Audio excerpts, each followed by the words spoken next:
Yan guys, for today's video, papakita ko sa inyo kung gaano kahalaga itong fuse na to. Yan, kasi marami akong nakikitang installation, lalo sa mga electrical wiring na napapakabit ng busina, mini driving lights.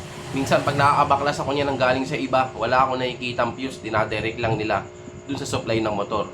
Which is guys, di nila alam, napakadelikado pag walang fuse. Kasi ito, pwedeng masunog yung motor mo. So yun guys, papakita ko sa inyo actual anong pagkakaiba ng may fuse o wala at kung gaano ba ito ka-importante sa ating mga motor. So ngayon guys, ito guys, meron tayong fuse. Ngayon, so kung sakaling magkaroon ng shortage yung motor natin or tawag natin na magka-problema dun sa wiring, syempre ang wire init kasi pag nag-short yung positive negative. So ngayon sample natin ito negative, ito positive. Ngayon guys, testingin natin maglagay ng wire nang may fuse, kung ano mangyayari do sa system natin or ano mangyayari sa fuse. Ayan. Sample natin na to guys, ito yung may nakalagay na fuse sa mga kung ano mangyayari sa fuse. Yan tignan nyo maigi kung ano mangyayari sa fuse. Ito, disclaimer lang, sa mga magdi-DIY dyan, lalo na sa mga baguhan lang, napaka-importante talaga meron kayong ilalagay na fuse.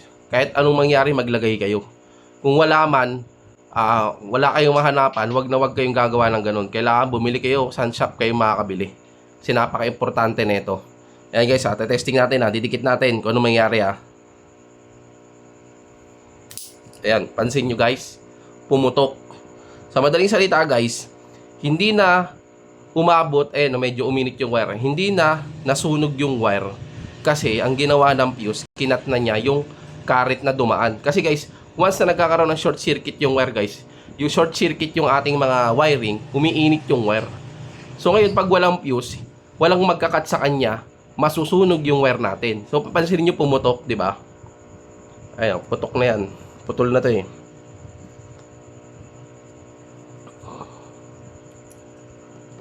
Tanggal. Ayun, pansin niyo sa loob. Ayun, putol na yung wire sa loob, pumutok. Kasi kung napansin nyo kanina, nag-spark siya. Kasi nga, kinat niya na yung wire.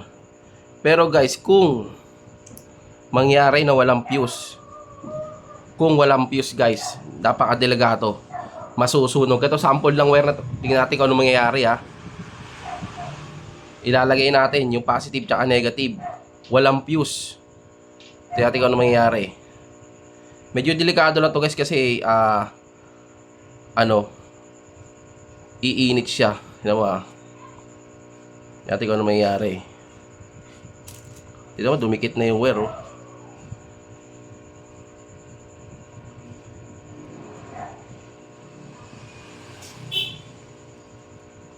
Medyo natakot ako subukan guys kasi baka pumutok yung battery. Pansin nyo, umusok agad siya. Ganon guys. Grabe ang init agad ng wire Hindi mo siya mahahawakan. Ganon ang mangyayari guys. Umuusok siya kapag walang fuse. Pag pinag-short circuit mo or magkaroon ng short circuit dun sa wiring, masusunog yung wire. Ngayon namang init niya dun pa lang kumislap na. 'Di ba? Kaya napaka-importante guys na meron talaga tayong fuse. Kasi kung wala nito, sigurado sunog yung mga wiring nyo, damay-damay pa yung mga iba. Yan. Kaya sa mga nagtatanong dyan kung gaano ka-importante ang paglalagay ng fuse, napaka-importante guys maglagay nito.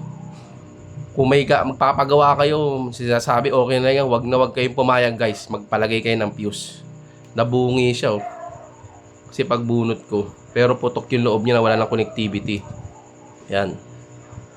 So yun guys, sana mayroon ako nagbigay ng sample sa inyo na napaka-importante ng fuse. Ayan.